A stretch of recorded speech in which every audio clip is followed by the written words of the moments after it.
Bonjour à tous. Dans e-learning physics, nous allons aborder un exercice portant sur les oscillations électriques libres dans un circuit RLC. Mais avant cela, nous allons voir l'établissement du courant électrique dans un circuit LR et l'expérience qui va nous montrer comment on peut accéder aux valeurs de leurs caractéristiques, à savoir le coefficient d'inductance L et la résistance interne d'une bobine. Donc vous avez une bobine, il est caractérisé par L et R, qu'on cherche à déterminer. Donc pour ce faire, on réalise un circuit électrique en connectant cette bobine à un résistor de résistance R et un générateur de tension électrique E. Donc on voit bien les éléments dont on sera besoin, et donc pour visualiser, on peut utiliser un oscilloscope par exemple pour visualiser cette tension. Donc les éléments, donc vous aurez besoin, on aura besoin d'une bobine, condensateur non, résistor ohmique oui, générateur de tension, générateur de courant non, interrupteur, oscilloscope, bien sûr des fils de connexion. Ça c'est en réponse à la première question. Donc en question 2, le rôle de la bobine dans la fermeture du circuit.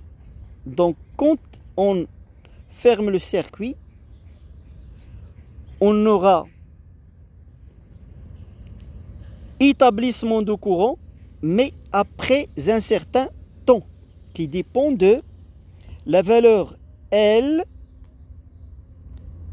et de la résistance totale du circuit. Donc on aura un retard à l'établissement du courant.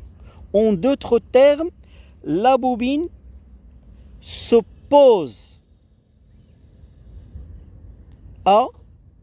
au passage du courant électrique dans le circuit. Il y a en ce sens qu'on appelle là, sans rentrer dans les détails, la loi de Lenz.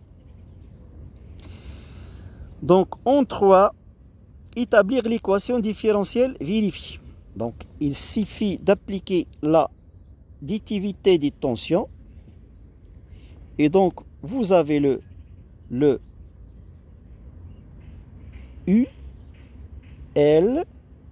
plus UR moins E, tout ça c'est égal à 0. Ce qui vous donne en d'autres termes L DI sur DT plus RI, ça c'est la tension aux bornes de la bobine, à laquelle on va rajouter la tension aux bornes de cette résistance, c'est-à-dire RI. Le I c'est ça. Tout ça c'est égal à E. Autrement, on peut écrire tout simplement DI sur DT plus le I, ça c'est un temps, donc je peux utiliser le taux, est égal à E sur L. Donc j'ai divisé par L. Et donc j'obtiens ce temps caractéristique, le taux, qui va être en fait L sur R plus R, la résistance totale. Donc voilà l'équation différentielle qui régit l'intensité du courant dans le circuit. En question 4, on vous donne la solution de l'équation différentielle qu'on vient de trouver et on vous demande de déterminer l'expression de I0 et de taux en fonction du paramètre du circuit, à savoir L, R, petit r, etc. Alors ici, pour le I0, il suffit de prendre lorsque t tend vers l'infini. Donc lorsque t tend vers l'infini, vous aurez un dI sur dt qui sera égal à 0. Pourquoi? Parce que le I0, le I est constant. Et donc ça va vous donner, si vous revenez à l'équation différentielle qui est dI sur dt plus I sur taux est égal à E sur L, ça c'est 0. Ça c'est I, donc c'est I0, donc I0, ça va être en fait E fois taux sur L.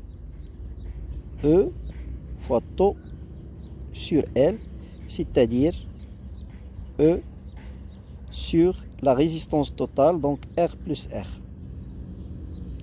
Voilà l'expression de I0. Et taux, bien sûr, on a déjà dit ça, donc taux, donc je peux dériver aussi, taux c'est L sur R plus R.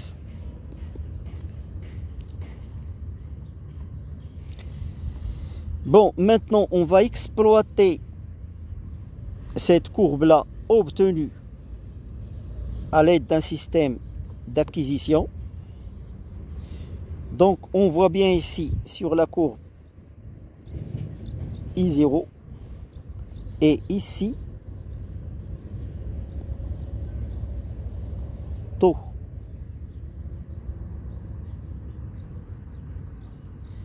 Donc en réponse à la question suivante, taux c'est 10. N'oubliez pas cette unité là, c'est millisecondes. Et I0 c'est donc 10, 20, 30, 40, 50, 60, donc c'est 60. Et n'oubliez pas aussi cette unité là qui est milliampères.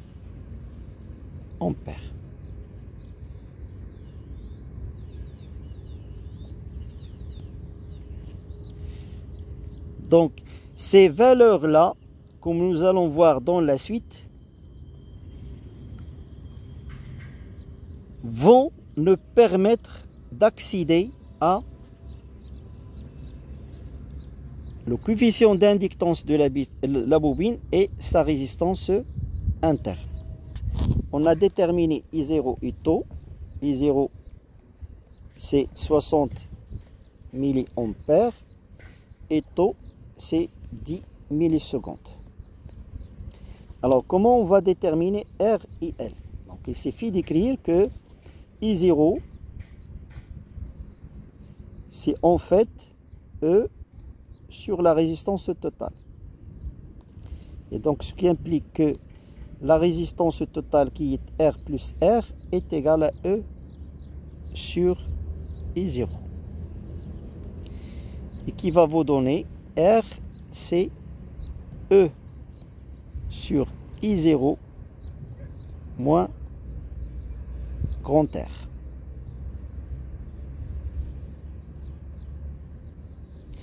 Donc si vous faites l'application, vous allez trouver R 10 ohms. De même pour L, on a dit taux c'est L sur la résistance totale. Donc L c'est taux fois la somme R plus R. Et donc numériquement vous allez trouver un Henry. Pour la question la deuxième partie, vous avez ici un oscillogramme qui montre un exemple d'oscillation électrique libre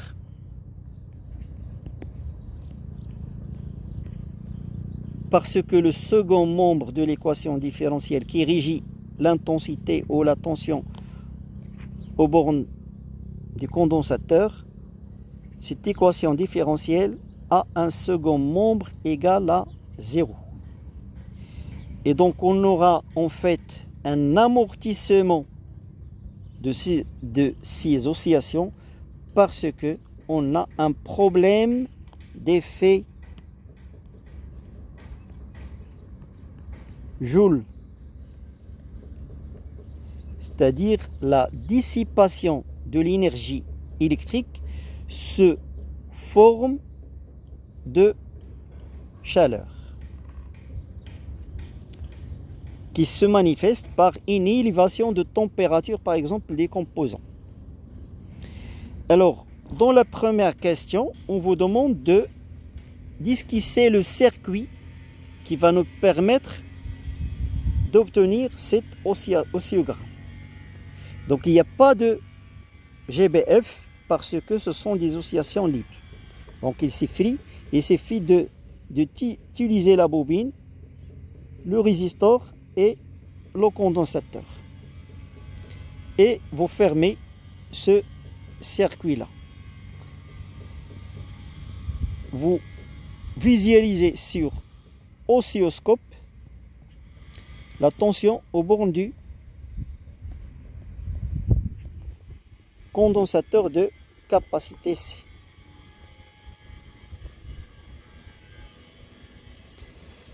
En question 2, on vous demande de déterminer la capacité des circuits, sachant que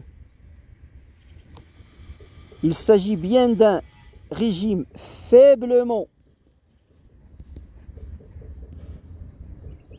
amorti, donc ce qu'on appelle des oscillations pseudo-périodiques ou pseudo-sinusoïdales, et que on assimile la période,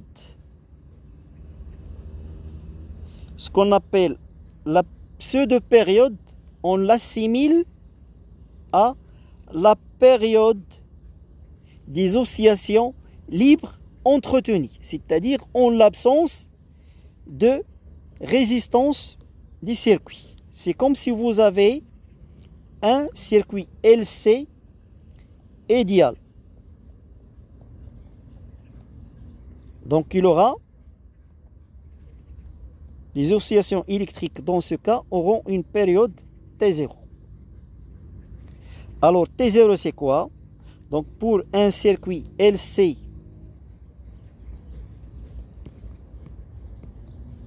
idéal, donc vous aurez en fait UC de points plus oméga 0 carré UC, tout ça c'est égal à 0. Avec oméga 0 carré, ce n'est rien d'autre que 1 sur LC.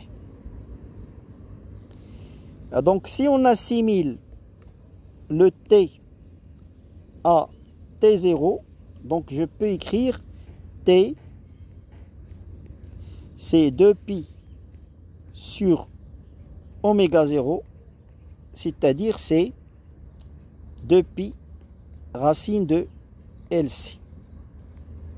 Et donc C, ça va être égal à T carré sur 4 pi carré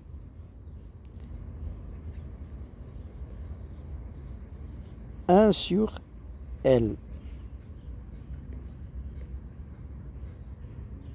Donc si vous faites l'application numérique, donc vous avez ici le T, on le voit bien ici, donc 10 millisecondes, ça veut dire si vous avez 20 millisecondes, c'est T.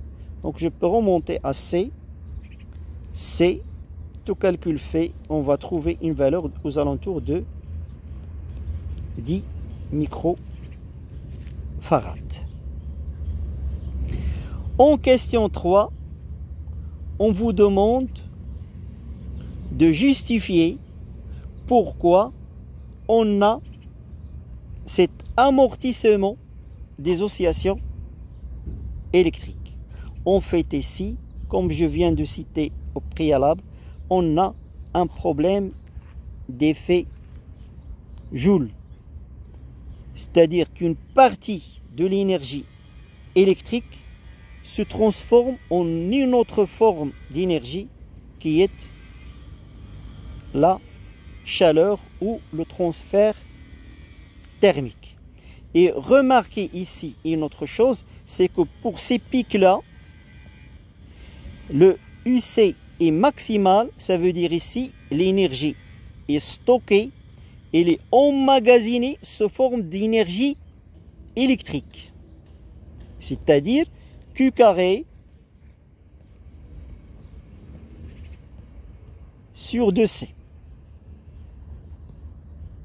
Et pour ces points-là, le UC est nul. Ici, l'énergie est stockée sous forme d'énergie magnétique. On arrive maintenant à la question 6 pour vous montrer comment on entretient les oscillations électriques libres. C'est-à-dire passer d'une situation d'amortissement à une situation d'entretien des oscillations. Donc ici, vous aurez à nouveau une période T0 et un circuit LC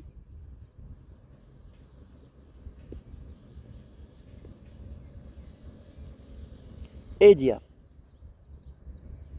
Et si vous avez un circuit RLC, vous avez le problème de dissipation de l'énergie électrique, l'énergie totale du circuit par effet Joule.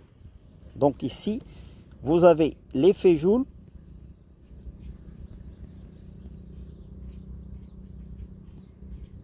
et ici, il est supprimé.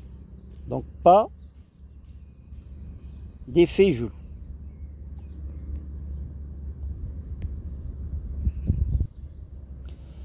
Donc pour ce faire, on va rajouter au circuit RLC, on va lui rajouter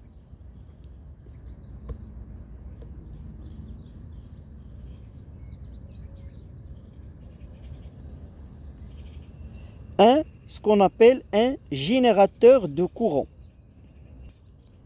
Ça va être en fait K fois I. Donc vous aurez un générateur de courant. Donc si vous cherchez l'équation différentielle, vous avez au niveau de RLC L DI sur DT plus RI, en supposant que la résistance interne est non nulle. Au niveau de R, c'est RI.